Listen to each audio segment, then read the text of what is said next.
Welcome to exam निकालो। आज हम हिस्ट्री की सीरीज़ में नेक्स्ट चैप्टर डिस्कस करेंगे जिसका नाम है क्षेत्रीय राज्य पंजाब एवं मैसूर। प्रीवियसली 2 लेक्चर्स हमारे हुए थे हिस्ट्री के, जिसमें हमने आधुनिक भारत का इतिहास देखा था फर्स्ट लेक्चर में, सेकंड में बंगाल के बारे में, बंगाल साम्राज्य के बारे में देखा था।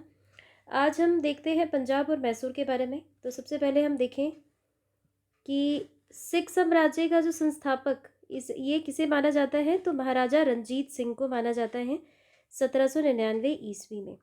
महाराजा रंजीत सिंह को सिख साम्राज्य का संस्थापक माना जाता है। ये बहुत इंपॉर्टेंट है, ये पता होना चाहिए। सबके संस्थापक तो एटलीस्ट पता होने चाहिए, उसकी ईस्वी पता होनी चाहिए, उनके राजधानी पता होनी चाहिए, जन्म स्थान, ये सारी चीज़ें पता होनी चाहिए। कभी भी कुछ भी पूछा जा सकता है। महाराजा रंजीत सिंह किस मिसल से संबंधित थे? मिसल से भी पूछा हुआ है क्वेश्चन ये एक बार, सुकर चकिया मिसल से। ठीक है, सुकर चकिया मिसल से महाराजा रंजीत सिंह बिलोंग करते थे। महाराजा रंजीत सिंह के राज्य की राजधानी कहाँ स्थित थी? तो ये लाहौर थी। और अगर मैं कहूँ तो इसमें 2 राजधानियाँ थी इनकी। एक तो आपकी मेजर जो थी वो लाहौर थी, लेकिन एक धार्मिक राजधानी भी थी जो कहाँ पे थी? अमृतसर थी। ठीक है, धार्मिक राजधानी अमृतसर थी। और वैसे अगर इम्पॉर्टेंटली अगर देखिए तो लाहौर इनकी इम्पॉर्टेंट राजधानी थी, राजनीतिक राजधानी एक तरह से, और धार्मिक राजधानी थी अमृतसर। नेक्स्ट देखते हैं। नेक्स्ट में देखिए तो महाराजा रंजीत सिंह ने सुप्रसिद्ध कोहिनूर हीरा किससे प्राप्त किया था? तो ये शाह सुजा से किया था। शाह सुजा ने ये जो है इनके दरबार में आए थे और इन्होंने भेंट की थी महाराजा रंजीत सिंह को कोहिनूर हीरा। ठीक है, ये क्वेश्चन पूछा हुआ है। तो महाराजा रंजीत सिंह को जो कोहिनूर हीरा है वो किसने प्रस्तुत किया था? शाह सुजा ने का शाह सुजा ने। ठीक है, नेक्स्ट है 25 अप्रैल 1809 को अमृतसर की संधि किन के मध्य हुई थी? तो महाराजा रंजीत सिंह और अंग्रेजों के मध्य हुई थी। अमृतसर की संधि कब हुई थी? 25 अप्रैल 1809 को हुई थी। और किसके बीच में हुई थी संधि? दो किसी आदमी के बीच में, तो महाराजा रंजीत सिंह के बीच में और अंग्रेजों के मध्य हुई थी ये। ठीक है, नेक्स्ट देखते हैं हम। महाराजा रंजीत सिंह एक धर्मनिरपेक्ष शासक थे, इसलिए उन्होंने कहा था कि ईश्वर की इच्छा थी कि मैं सब धर्मों को एक निगाह से देखूं, इसलिए उसने दूसरी आंख की रोशनी ले ली। तो ये कथन जो है ना, ये वाला जो कथन है, ये महाराजा रंजीत सिंह के द्वारा बोला गया था। और ये कथन पूछा जाता है एग्जाम में कि ये निम्नलिखित जो कथन है ये किसके द्वारा बोला गया था?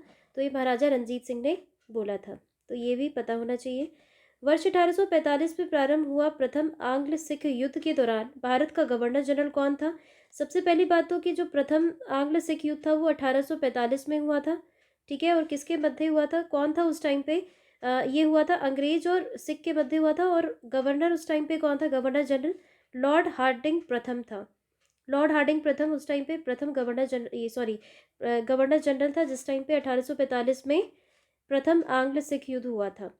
प्रथम आंग्ल सिख युद्ध किस संधि द्वारा समाप्त हुआ? अब देखो ये कभी भी युद्ध होता था उस टाइम पे तो संधि, कोई ना कोई संधि होती थी, उसके बाद ही कोई भी युद्ध समाप्त होता था। तो ये जो प्रथम आंग्ल सिख युद्ध है ये लाहौर की संधि 1806 से समाप्त हुई थी, प्रथम आंग्ल सिख युद्ध। नेक्स्ट है महाराजा रंजीत सिंह का उत्तराधिकारी कौन था? तो ये खड़क सिंह था। ठीक है, महाराजा रंजीत सिंह का जो उत्तराधिकारी था वो कौन था? खड़क सिंह। ये वाला भी क्वेश्चन काफ़ी बार पूछा गया है। नेक्स्ट अगर हम देखें तो नेक्स्ट में है हमारे पास महत्वपूर्ण संधियाँ। तो महत्वपूर्ण संधि, संधि से भी काफ़ी बार पूछा गया है क्वेश्चन, तो संधि के बारे में भी पता होना चाहिए। तो सबसे पहले है पुरंदर की संधि। पुरंदर की संधि जो है ये 1665 ईस्वी में हुई थी। ठीक है, पुरंदर की संधि हुई थी 1665 में। बड़गांव की संधि ये हुई थी 1779 में हुई थी ये। ठीक है, सालबाई की संधि जो हुई थी ये 1782 में हुई थी। देवगांव की संधि जो हुई थी 1803 में। और ये सारी संधियाँ हुई थी अंग्रेजों के बीच में और मराठों के बीच में। ठीक है, सुरजी अर्जुन गांव की संधि भी जो थी 1803 में हुई थी, ये भी मराठा से हुई थी। पूना की संधि जो हुई थी 1817 में हुई थी। लाहौर की संधि और अमृतसर की संधि ये दोनों हुई थी पंजाब से। तो लाहौर की संधि 1806 में और अमृतसर की संधि 1809 ईस्वी में। ठीक है, अब इसमें हम देखते हैं तो द्वितीय आंग्ल सिख युद्ध। द्वितीय आंग्ल सिख युद्ध हुआ था किस गवर्नर के कार्यकाल में हुआ? तो लॉर्ड डलहौजी के कार्यकाल में हुआ। और ये 1800 लॉर्ड डलहौजी का कार्यकाल 1844 से 1848 तक का था। तो इसी टाइम पे क्या हुआ था, द्वितीय आंग्ल सिख युद्ध हुआ था, 48 के उसमें ही हुआ था ये। तो ये उस टाइम पे कौन थे गवर्नर जनरल, लॉर्ड डलहौजी। अगर गवर्नर्स के ये सारी कार्यकाल जो है ये पता रहते हैं हमें, तो इजीली हम फाइंड आउट कर सकते हैं कि कौन से युद्ध में कौन सा गवर्नर उस टाइम पे रहा होगा या कौन सा वाइसरॉय रहा होगा उस टाइम पे। नेक्स्ट देखते हैं हम कि 13 जनवरी 1849 को हुए चिलियावाला युद्ध में अंग्रेजी सेना का नेतृत्व किसने किया था, तो लॉर्ड गफ ने किया था। ठीक है, चिलियावाला जैसे एक जलियावाला है कांड वो अलग है, और ये चिलियावाला युद्ध जो है ये 13 जनवरी 1849 को हुआ था। उस टाइम पे ये अंग्रेजी नेतृत्व किसने दिया था इस युद्ध को, तो वो लॉर्ड गफ ने दिया था। नेक्स्ट हम देखते हैं कि सिख साम्राज्य का अंतिम शासक कौन था, तो दलीप सिंह। ठीक है, दलीप सिंह। स्थापना किसने की थी, स्थापना की थी महाराजा रंजीत सिंह ने। और अंतिम शासक अगर देखें तो दलीप सिंह है, और महाराजा रंजीत सिंह का जो उत्तराधिकारी था वो कौन था, खड़क सिंह था। ठीक है, नेक्स्ट देखते हैं 1849 में हुए ब्रिटिश साम्राज्य में सिख साम्राज्य के विलय के दौरान भारत का गवर्नर जनरल कौन था, लॉर्ड डलहौजी। जैसे हमने देखा था कि लॉर्ड डलहौजी के टाइम में 1848 में सेकेंड जो आंग्ल सिख युद्ध था उसी टाइम पे फिर पंजाब को विलय कर लिया गया था। ठीक है, सिख साम्राज्य का जो था विलय कर लिया गया था, और उस टाइम पे कौन था गवर्नर जनरल, लॉर्ड डलहौजी था। स्वतंत्र राज्य के रूप में मैसूर की स्थापना किसके द्वारा की गई थी, तो ये हैदर अली ने स्वतंत्र रूप से मैसूर की स्थापना की थी। स्वतंत्र राज्य के रूप में मैसूर की स्थापना करने वाला कौन था, हैदर अली था। ठीक है, अब हम आते हैं आंग्ल मैसूर युद्ध। जैसे हमारा पंजाब के साथ था, ठीक है, सिखों के साथ जो युद्ध हुए थे अंग्रेजों के, उसी टाइप से आंग्ल मैसूर संघर्ष भी हुआ था। ठीक है, मैसूर के साथ भी युद्ध हुए थे। तो प्रथम हम देख लेते हैं, पहले वर्ष देखेंगे इसका, मैसूर शासक उस टाइम पे कौन था, बंगाल का गवर्नर कौन रहा उस टाइम पे, किस संधि से युद्ध समाप्त हुआ और इसमें विशेष क्या था। तो प्रथम आंग्ल मैसूर युद्ध कब हुआ था, सबसे इम्पोर्टेंट है ये सारे इसके जो ये ईस्वी है ये पता होनी चाहिए, किस शासक के बीच में कौन सा शासक था और गवर्नर कौन था, ये बहुत इंपॉर्टेंट है, और किस संधि से समाप्त हुआ। तो ये बहुत इंपॉर्टेंट चार्ट है, इसको पता होना चाहिए इसके बारे में। प्रथम आंग्ल मैसूर युद्ध हुआ था 1767 से 69 ईस्वी में। हैदर अली मैसूर का शासक था, जिसने ये संस्थापक था मैसूर का। ठीक है, उस टाइम पे शासक भी हैदर अली था। लॉर्ड वेरिल्स्ट जो था बंगाल का गवर्नर था। और ये जो युद्ध है प्रथम आंग्ल मैसूर युद्ध, ये मद्रास की संधि 1769 में ख़त्म हुई थी, मैसूर की ये मद्रास की संधि से। इसमें क्या हुआ था कि हैदर अली दक्षिण भारत का प्रथम शासक था जो अंग्रेजों से पराजित नहीं हुआ था। तो प्रथम युद्ध में क्या हुआ था कि इसमें हैदर अली पराजित नहीं हुआ था। ठीक है, इसमें अंग्रेज एक तरह से पराजित हुए थे। दूसरे में देखें, द्वितीय आंग्ल मैसूर युद्ध 1780 से 84 में हुआ था। ठीक है, ये भी इस टाइम पे भी हैदर अली था, लेकिन बंगाल का गवर्नर कौन था इसमें, वॉरेन हेस्टिंग्स था। ठीक है, इस टाइम पे बंगाल का गवर्नर था वॉरेन हेस्टिंग्स। और ये किस संधि से ख़त्म हुआ ये युद्ध, मंगलौर की संधि से ये युद्ध हुआ ख़त्म 1784 में। हैदर अली की मृत्यु के बाद टीपू सुल्तान के नेतृत्व में युद्ध हुआ था। हैदर अली का जो बेटा था टीपू सुल्तान, उसके नेतृत्व में, क्योंकि इस टाइम पे इस वाले युद्ध में हैदर अली की मृत्यु हो चुकी होती है, और फिर टीपू सुल्तान जो है उस युद्ध का आगे नेतृत्व करता है।